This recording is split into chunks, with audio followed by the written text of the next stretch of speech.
ব্যক্তি পূজা থেকে বেরিয়ে আসতে হবে। বাংলাদেশের মুসলিমদের একটা সবচেয়ে বড় সমস্যা হচ্ছে ব্যক্তি পূজা।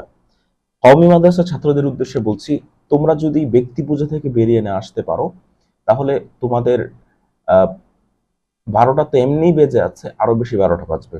তুমি যদি মনে করো যে তোমার তথাকথিত যেই নেতা আছে, ইসলামী নেতা, সে তোমাকে কিছু করে দিবে, হ্যাঁ, সে তোমার জন্য লড়বে, এটা হচ্ছে তোমার ভুল ধারণা ভাই।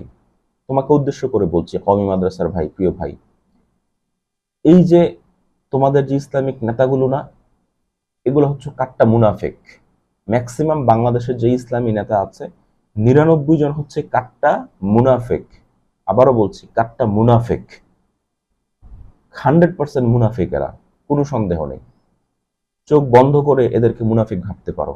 শুধুমাত্র যারা হাতে গোনা কয়েকজন আছে, যারা হচ্ছে তোমার